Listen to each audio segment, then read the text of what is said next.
Lição de número 2: a deturpação da doutrina bíblica do pecado. Terceiro trimestre de 2023, Escola Bíblica Dominical, Revista dos Adultos. Querido professor, querida professora, a doutrina do pecado está nas Escrituras desde o livro de Gênesis. Infelizmente, muitos ignoram a realidade, a gravidade e as consequências do pecado. Tais pessoas minimizam, desprezam e deturpam a doutrina da salvação. Veja que, por influência de teologias modernas, a doutrina do pecado vem sendo deturpada e enfraquecida. Este processo abriu as portas para a normalização do pecado em muitos lugares denominados cristãos. Nesta lição, queridos irmãos, vamos estudar o perigo dessas teologias para a ortodoxia cristã.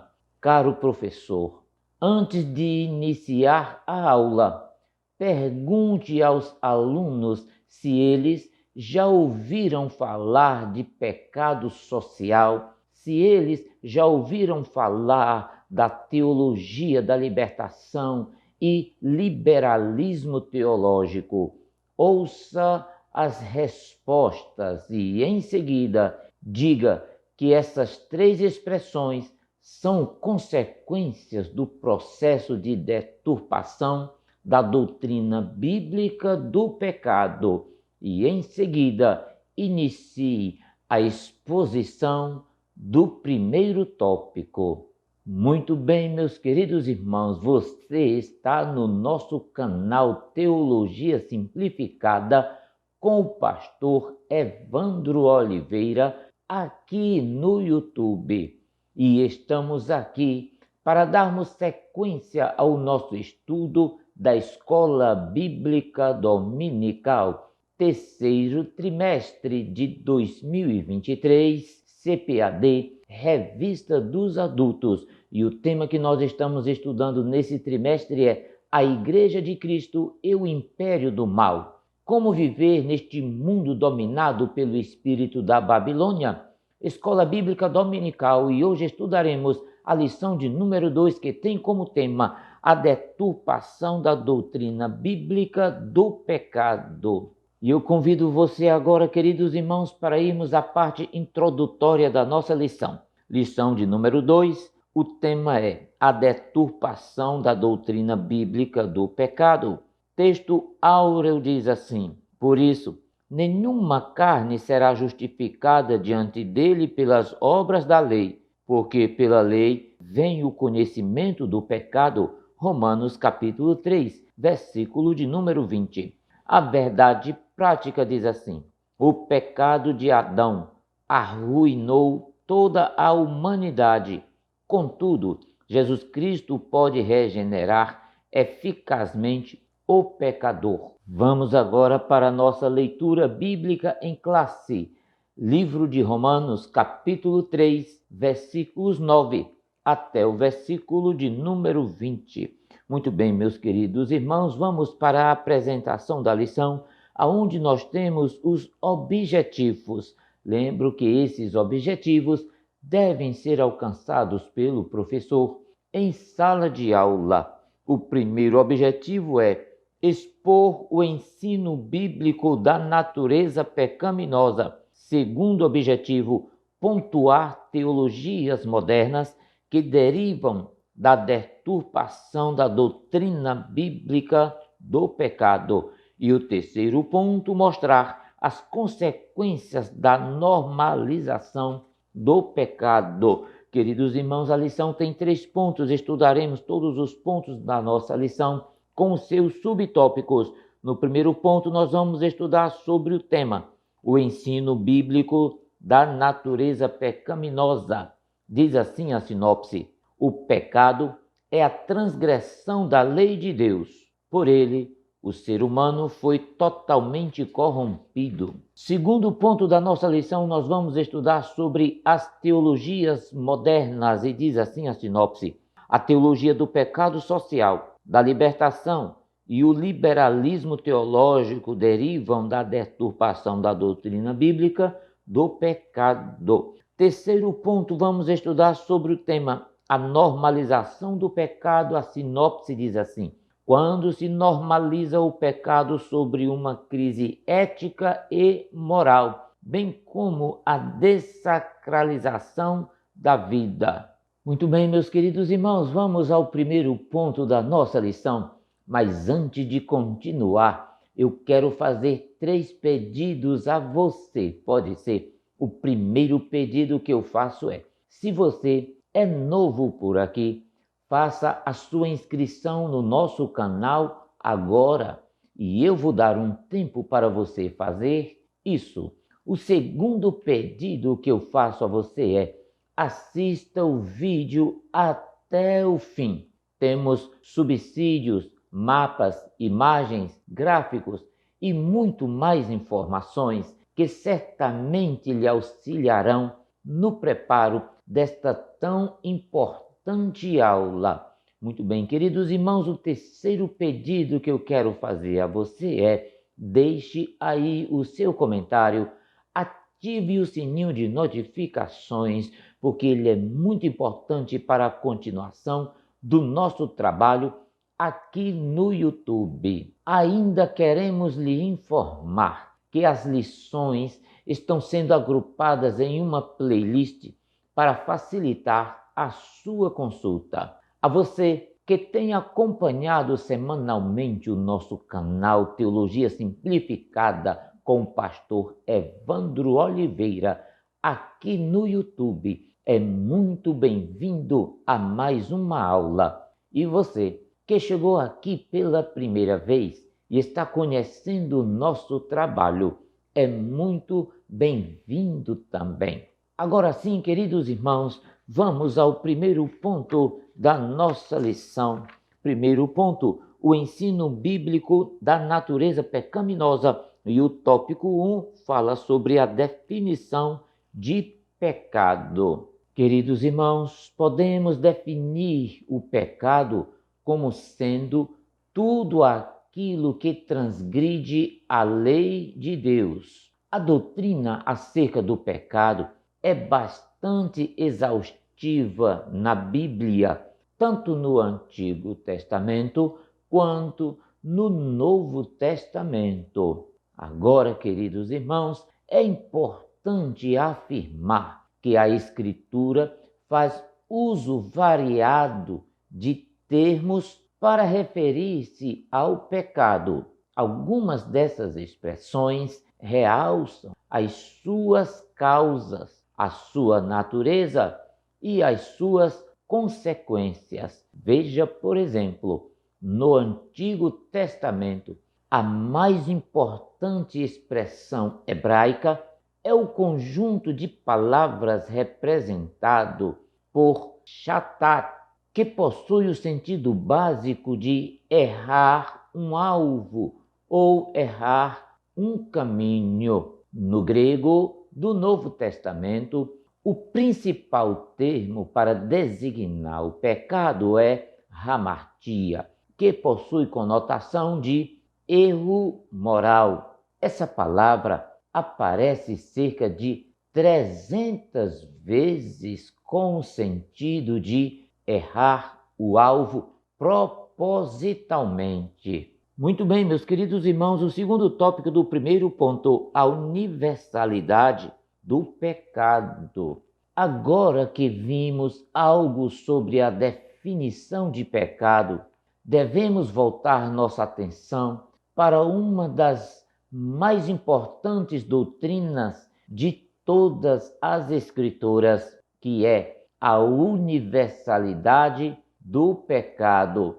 O pecado não é um fenômeno raro reservado a uma pequena minoria da raça humana, mas é universal em seu alcance. As Escrituras são claras quando dizem que todos pecaram e precisam da glória de Deus. Romanos capítulo 3 e versículo de número 23. Perceba que aqui em Romanos capítulo 3 e versículo 23 é encontrada uma das mais importantes passagens de todas as Escrituras a respeito da pecaminosidade e desobediência de todos os homens. Também, queridos irmãos, temos outras referências no Novo Testamento que diz assim: pelo que, como por um homem entrou o pecado no mundo, e pelo pecado a morte,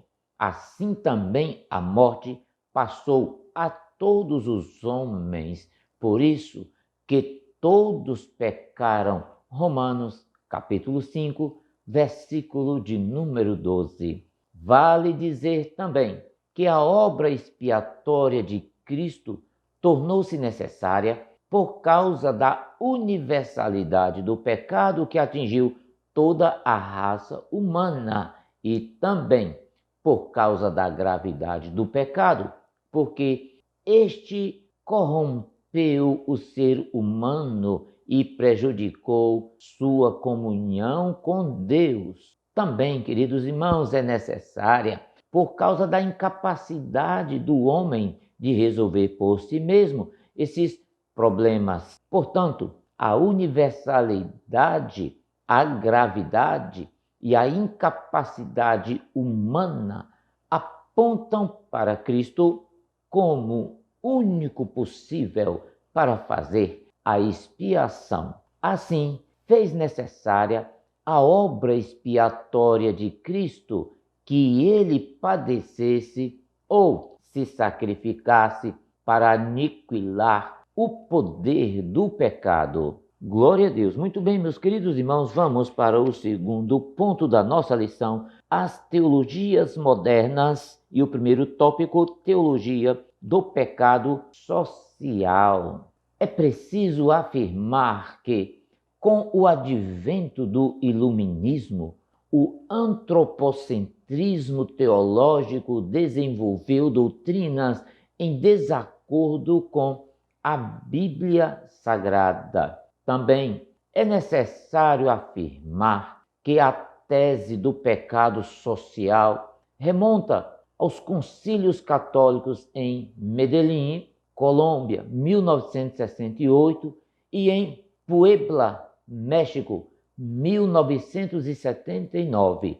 Essa tese defende que o pecado é algo que se constrói por meio de estruturas opressoras, tais como a pobreza, a injustiça e a desigualdade. Dessa maneira, a redenção do pecado não se restringe ao aspecto espiritual, sendo preciso tratar as questões sociais. O pecado deixa de ser tratado no nível da moral e passa a ser considerado no nível econômico e social. Agressões contra o meio ambiente, queimadas, desmatamentos, poluição de rios, poluição dos lagos e oceanos, caça predatória e pesca ilegal e etc., conhecido como pecado social, seu conceito faz jus ao próprio nome. Desigualdades sociais e injustiças sociais definem esta ideia. Agora, perceba, na prática, esse conceito prioriza a questão social em detrimento da moral. Entretanto, essa ordem de valores mostra-se equivocada. As injustiças sociais são apenas sintomas. As causas do sofrimento são as ações de ordem moral, a corrupção, a fraude, o suborno, a ganância, dentre outros males morais, são a origem das mazelas sociais. Muito bem, meus queridos irmãos, no segundo tópico, teologia da libertação. Em termos simples, a teologia da libertação é uma tentativa de interpretar a Escritura através do sofrimento dos pobres. É, em grande parte, uma doutrina humanista. Essa teologia tem afinidade com as ideias socialistas comunistas de Karl Marx, que apregoa uma luta entre classes sociais, que apregoa uma revolução social, prometendo libertação das supostas estruturas opressoras da sociedade. A teologia da libertação foi reforçada em 1968, na segunda Conferência dos Bispos da América Latina, a qual se reuniu em Medellín, na Colômbia.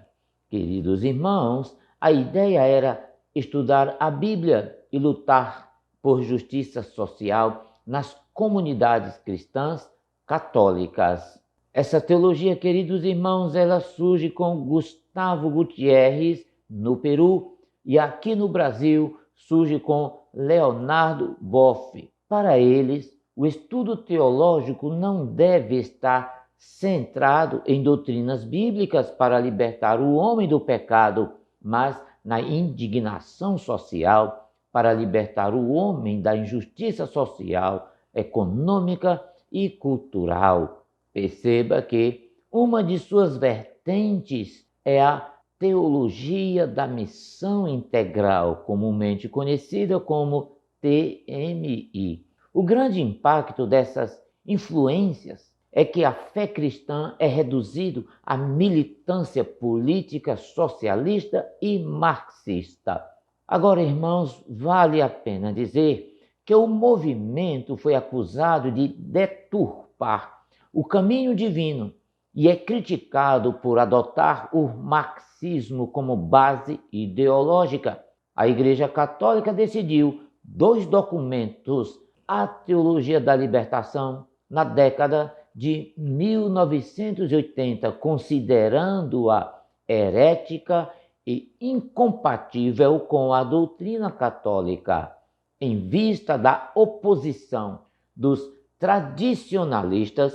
A teologia da libertação está em declínio, pois seus principais líderes envelheceram ou faleceram e o movimento registrou baixa adesão das novas gerações. Os teólogos da libertação se reúnem em fóruns mundiais de teologia e libertação a cada 2 anos com a proposta de debater alternativas para o mundo. Agora, na opinião dos opositores, contudo, o movimento já morreu. Queridos irmãos, vamos para a terceira teologia moderna. Já falamos sobre a teologia do pecado social, teologia da libertação e agora o liberalismo teológico. Veja, o liberalismo teológico é uma corrente teológica que nasceu na Alemanha no início do século XVIII.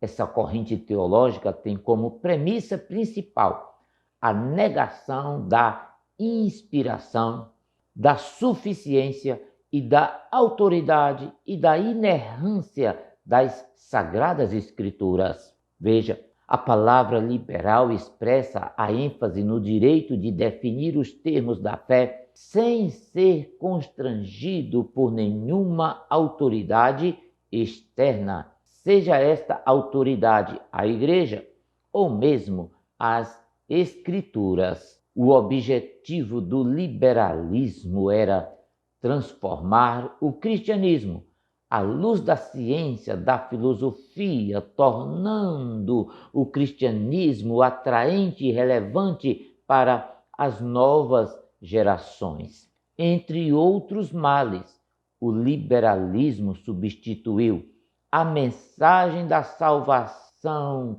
a mensagem de arrependimento, a mensagem da confissão de pecados e da mudança de caráter por uma visão progressista que enfatiza a transformação social pelo paradigma marxista. O pecado é relativizado, prega-se o ecumenismo religioso e toda a experiência espiritual é considerada válida. Nesse cenário, queridos irmãos, os milagres e o sobrenatural são considerados mitológicos. Veja que o ideal da teologia liberal é de oposição às antigas doutrinas bíblicas que se fundamentam na revelação das Sagradas Escrituras. Tenhamos cuidado, queridos irmãos, com essas correntes teológicas modernas. Eu convido você agora para estudarmos o terceiro ponto da nossa lição, a normalização do pecado, e o primeiro tópico, crítica ética e moral. Em termos gerais, define-se ética como os valores que regulam a conduta de uma pessoa. Já a moral é a prática dessa conduta. Você entende? Nessa concepção, a obediência aos princípios bíblicos reflete o caráter de um cristão. Veja isso, queridos irmãos. Na época do profeta Isaías, cerca do ano 739 a.C. até o ano 681 a.C., uma grave crise ética e moral impregnava a nação de Israel. Os governantes das cidades eram corruptos e os juízes aceitavam suborno. A luxúria, a ociosidade, a embriaguez aumentavam, a pobreza também aumentava e também aumentavam a criminalidade. Superstições haviam poluído a religião pura. As mulheres eram vulgares, sensuais, bêbadas, mimadas e negligentes. O orgulho e a autossuficiência levavam o povo a esquecer-se de qualquer dependência de Deus. Queridos irmãos, nesse cenário de podridão moral e espiritual, Deus levantou um atalaia para profetizar contra a nação. Entre os alertas, o profeta vaticinou 7 sinais ou 7 ais que confrontavam o comportamento inadequado daquele povo. Entre os alertas, o profeta cita 7 ais que confrontavam o comportamento inadequado daquele povo. Veja, Isaías, capítulo 5, versículo 8, até o versículo de número 23. Em nossos dias, o quadro caótico assemelha-se à situação do povo de Israel.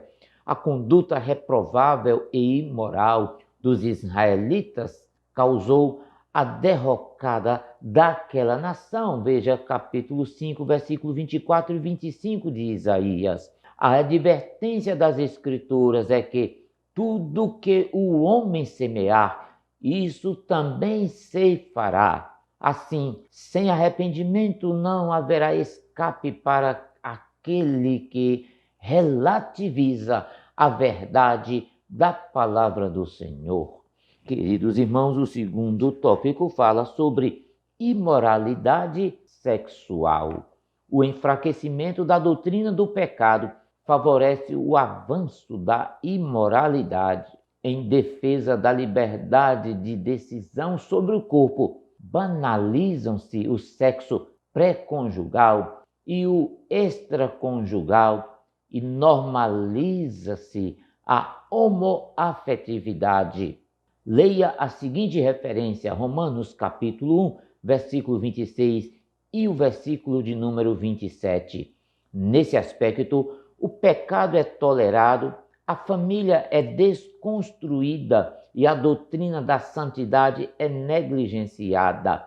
A castidade é vista como algo opressor e as teologias inclusivas rendem-se ao pecado da diversidade sexual. Desse modo, qualquer escolha ou opção de sexualidade é validada como normal. Por isso, irmãos, toda ideologia que seculariza os princípios bíblicos devem ser combatido de uma forma muito forte. Veja a segunda carta de Paulo a Timóteo, capítulo 3 e o versículo de número 9. Vejamos o que nos diz a palavra do Senhor na segunda carta de Paulo a Timóteo, capítulo 3, versículos 1 em diante. Saiba disso, que nos últimos dias sobrevirão tempos terríveis. Os homens serão egoístas, avarentos, presunçosos, arrogantes, blasfemos, desobedientes aos pais, ingratos, ímpios, sem amor pela família, irreconciliáveis, caluniadores, sem domínio próprio, cruéis, inimigos do bem, traidores, precipitados, soberbos, mais amantes dos prazeres do que amigos de Deus, tendo aparência de piedade, mas negando o seu poder. Afaste-se desses também. São esses os que se introduzem pelas casas e conquistam mulheres instáveis, sobrecarregadas de pecado, as quais se deixam levar por toda espécie de desejos. Mas você tem seguido de perto o meu ensino, a minha conduta, o meu propósito, a minha fé, a minha paciência, o meu amor, a minha perseverança, as perseguições e os sofrimentos que enfrentei, coisas que me aconteceram em Antioquia, Icônio e Listra, quanta perseguição suportei, mas de todas essas coisas o Senhor me livrou. Portanto, meus queridos irmãos, a relativização do pecado que o restringe à solução de pautas sociais em prejuízo da moral e, por sua vez, o exclusivismo moral em detrimento de causas sociais, igualmente não retratam a fé cristã, apesar de a Igreja não ser apolítica e nem insensível às desigualdades sociais. O mal primário a ser combatido é o pecado, inerente à natureza humana. O homem, uma vez regenerado pela fé em Cristo, repudia as injustiças contra o seu próximo.